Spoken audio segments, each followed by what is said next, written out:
Assalamualaikum warahmatullahi wabarakatuh. Perkenalkan, nama saya Elvira Afrilia dengan NPM 22120111402. Pada kesempatan kali ini saya akan memaparkan terkait hasil tugas yang telah saya buat, yaitu pada mata kuliah Hukum Lembaga Pembiayaan yang diampu oleh Ibu Rilda Murniati SHM Home. Nah, pada kesempatan kali ini tugasnya adalah mengenai pembuatan makalah, yang dimana saya mengambil judul Perlindungan Hukum bagi Perusahaan Pasangan Usaha dalam hubungan dengan perusahaan modal ventura. Yang dimana seperti yang kita tahu, setiap kegiatan ekonomi saat ini, khususnya pada sebuah usaha, baik usaha makro, mikro, kecil, menengah, maupun startup yang kita tahu saat ini, itu pasti membutuhkan dana atau modal tersendiri, yang dimana untuk mengembangkan usaha yang akan dikembangkan. Nah, salah satu alternatif dalam hal dana atau modal itu sendiri, itu dapat melalui lembaga pembiayaan. Lebih khususnya dalam hal ini adalah perusahaan modal ventura. Nah, PMF ini akan memberikan bantuan dana dan atau modal kepada perusahaan pasangan usaha, baik berupa penyertaan saham, penyertaan melalui pembelian obligasi, konversi, ataupun pembiayaan berdasarkan pembagian atas hasil usaha. Nah, dalam hal pemberian bantuan dana dan atau modal ini yang dilakukan dari PMF kepada PPU, dilakukan itu tanpa jaminan, seperti yang kita tahu biasa disebut dengan risk capital. Nah, yang dimana hal ini yang membedakannya dengan perusahaan pembiayaan lainnya. Jadi yang membedakan PMF dengan perusahaan-perusahaan pembiayaan lainnya. Nah, namun pada kenyataannya, karena setiap kegiatan kerjasama itu kan pasti ada kedua belah pihak, ada pihak-pihak yang bersangkutan. Nah, pasti kan akan memiliki suatu kendala, resiko, atau bahkan suatu masalah atau sengketa. Nah, dalam hal ini, kerap kali permasalahan itu tidak hanya muncul dari PPU-nya sebagai yang diberi bantuan, tapi juga bisa saja terjadi karena dari PMF-nya. Karena mungkin karena PMF sebagai orang yang akan memberikan bantuan, dia lebih cenderung superior atau dominan dalam hal hubungan kerjasama. Baik karena mungkin kurang jelasnya penawaran atau negosiasi, terus ketimpangan informasi yang kurang jelas, pembagian keuntungan yang satu sama lain, mungkin adanya ketimpangan di dalamnya, bahkan kemudahan PMF untuk menarik modal kembali secara sepihak gitu dari PPU. Nah, maka dari itu penting untuk kita mengetahui lebih lanjut terkait bentuk dan efektivitas perlindungan hukum terhadap perusahaan pasangan usaha dalam hubungannya dengan perusahaan modal ventura itu sendiri. Nah, rumusan masalah yang saya ambil yaitu yang pertama, bagaimana bentuk hubungan hukum dan permasalahan yang terjadi antara perusahaan modal ventura dan perusahaan pasangan usaha itu sendiri. Lalu bagaimana bentuk perlindungan hukum yang tersedia bagi perusahaan pasangan usaha dalam hubungannya dengan modal ventura. Lalu untuk tujuan penelitiannya, yaitu yang pertama untuk mengetahui bentuk hubungan hukumnya, terus permasalahan yang terjadi antara perusahaan modal ventura dan perusahaan pasangan usaha itu sendiri. Lalu untuk juga mengevaluasi mekanisme perlindungan hukum yang tersedia bagi perusahaan pasangan usaha dan perusahaan modal ventura itu sendiri. Memasuki pembahasan, yang seperti yang kita tahu bahwa PMF adalah badan usaha yang melakukan usaha pembiayaan dan atau penyertaan modal ke dalam suatu perusahaan yang menerima bantuan pembiayaan untuk jangka waktu tertentu dalam bentuk penyertaan saham ataupun penyertaan melalui obligasi konversi, terus pembagian hasil. Itu diatur dalam pasal 1 Peraturan Presiden nomor 9 tahun 2009. Nah, sedangkan perusahaan pasangan usaha adalah perusahaan atau usaha mikro, kecil, dan menengah atau bahkan startup yang biasa kita sebut yang menerima bantuan pembiayaan dan atau modal itu sendiri dari PMF itu.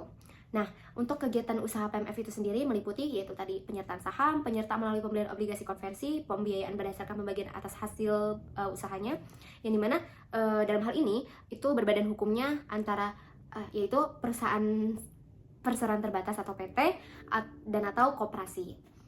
Lalu, jika kita lihat dalam tujuan PMF pada pasal 3 Peraturan Menteri Keuangan nomor 18 tahun 2012, dalam hal ini, dalam pasal 3 berbunyi bahwa kegiatan usaha PMF sebagaimana dimaksud dalam pasal 2 yang tadi penyertaan saham dan lain-lain, itu bertujuan untuk yang pertama, pengembangan suatu penemuan baru, pengembangan perusahaan atau UMKM yang pada tahap awal usahanya mengalami kesulitan dana, terus membantu perusahaan atau UMKM yang berada pada tahap pengembangan, membantu perusahaan atau UMKM yang berada dalam tahap kemunduran usaha, pengembangan proyek penelitian dan rekayasa, pengembangan berbagai penggunaan teknologi baru dan alih teknologi baik dalam maupun luar negeri, dan atau membantu pengalihan kepemilikan perusahaan. Nah, jika dilihat dalam pasal 3 ini, terlihat bahwa PMF itu hadir untuk membantu PPU yang sedang merintis gitu. Dalam hal ini yaitu pemberian dana dan atau modal untuk mengembangkan usaha yang ada gitu. Jadi usaha yang ada itu akan dikembangkan, yang usaha-usaha yang baru merintis itu akan dibantu oleh PMF dari segi dana.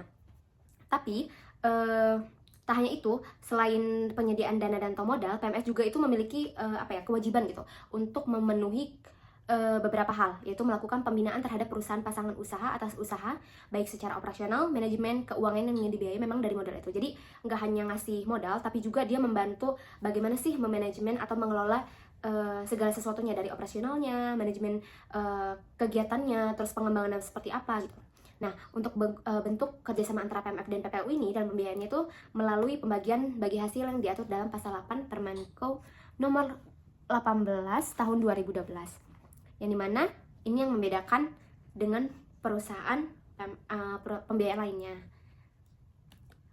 Lalu, seperti kita tahu bahwa setiap kerjasama antara pihak yang satu dengan pihak yang lainnya itu kan pasti akan ada risiko, kendala, atau bahkan terjadinya suatu masalah dan atau sengketa ya yang akan terjadi. Nah, permasalahan dan atau sengketa yang akan terjadi ini bisa saja karena mungkin ketimpangan yang tercermin di dalamnya gitu. Terutama dalam suatu kontrak atau perjanjian yang mungkin kurang jelas antara PMF dan PPU itu sendiri yang mengakibatkan adanya sengketa di dalamnya. Nah, maka dari itu penting untuk membuat regulasi dalam suatu perjanjian kerjasama antara para pihak yang bersangkutan, karena dengan regulasi yang jelas dapat menjadi alat atau salah satu hal gitu untuk mengantisipasi sekaligus juga mengatasi ketimpangan yang ada serta untuk melindungi hak dari para pihak gitu. Nah, perihal regulasi yang jelas itu mencakup perlindungan hak, terus adanya transparansi, apapun segala sesuatunya itu transparansi antara bagaimana negosiasinya, penyertaan modalnya berapa, jangka waktunya bagaimana, berapa lama, terus juga terkait keuntungannya itu pembagiannya seperti apa, itu harus adanya transparansi di dalamnya. Terus juga bisa aja dimasukkan juga terkait mekanisme penyelesaian sengketa. Jadi dari awal di perjanjian atau kontrak di awal antara PMF dan PPU itu harus lebih jelas. Ketika misalnya terjadi suatu sengketa di kemudian hari, itu harus jelas kita mau melalui jalur yang seperti apa, apakah mediasi terlebih dahulu atau arbitrase yang secara damai, atau apabila misalnya tidak terselesaikan melalui secara damai, itu bisa melalui jalur terakhir, yaitu jalur hukum, yaitu jalur pengadilan dengan mengajukan suatu gugatan. Nah, kesimpulannya seperti yang sudah saya jelaskan sebelumnya, PMF itu intinya perusahaan yang memang diciptakan atau dihadirkan untuk menyediakan dana atau modal kepada PPU gitu, yang dimana pemberian bantuan ini baik melalui penyertaan saham, penyertaan melalui obligasi konversi, maupun pembiayaan berdasarkan pembagian atas hasil usaha itu sendiri. Dan ini dilakukan dengan tidak menekankan adanya sebuah jaminan di dalamnya, yang risk capital tadi. Lalu dalam hal bentuk hukumnya yaitu berbentuk PT, perseroan terbatas atau koperasi. Lalu PMF juga diatur dalam Perpres nomor 9 tahun 2009 tentang lembaga pembiayaan, terus juga diatur dalam Peraturan Menteri Keuangan nomor 18 tahun 2012 tentang perusahaan modal ventura, serta Peraturan Otoritas Jasa Keuangan nomor 25 tahun 2023 tentang penyelenggaraan usaha modal ventura dan perusahaan usaha ventura syariah. Nah, pelaksanaan usaha atau kerjasama dari pihak antara PMF dan PPU ini diwujudkan atau dilaksanakan dalam bentuk perjanjian tertulis gitu, yang dimana ya dalam perjanjian tersebut itu harus termuat secara jelas, secara rinci gitu, dari antara hak dan kewajiban dari para pihak antara PMF dan PPU. Sudah jelas lah intinya hak dan kewajiban dari pada mereka masing-masing. Terus pengaturan juga penyertaan modal dan jangka waktunya, pembagian hasilnya seperti apa, aturan penanggungan resikonya bagaimana, terus juga hak suara dalam setiap pengambilan keputusan harus seimbang, terus transparansi segala sesuatunya, atau bahkan aturan mengenai penyelesaian sengketa yang sudah saya sebutkan sebelumnya. Yang dimana hal ini nih menjadi salah satu langkah atau menjadi bagian daripada bentuk pelindungan hukum itu sendiri bagi para pihak. Nah, tak hanya itu yang tadi saya sebutkan, sebenarnya peraturan-peraturan yang mengatur terkait PMF dan PPU ini juga yang dari Perpres nomor 9 tahun 2009, Permenko nomor 18 tahun 2012, dan Peraturan OJK nomor 25 tahun 2023 itu juga menjadi bagian dari salah satu pelindungan hukum bagi para pihak. Jadi kayak di dalam peraturan-peraturan itu sudah tertera bagaimana aturan-aturan yang berkaitan dengan PMF dan PPU, seperti definisinya bagaimana, terus kegiatan usahanya seperti apa, tujuannya kenapa, terus juga bagaimana pelaksanaannya, pengurusan perusahaan dan lain-lainnya itu udah diatur di dalam peraturan itu sendiri, dan itu menjadi bagian daripada perlindungan hukum sejauh ini. Mungkin cukup sekian dari pemaparan hasil makalah yang telah saya buat.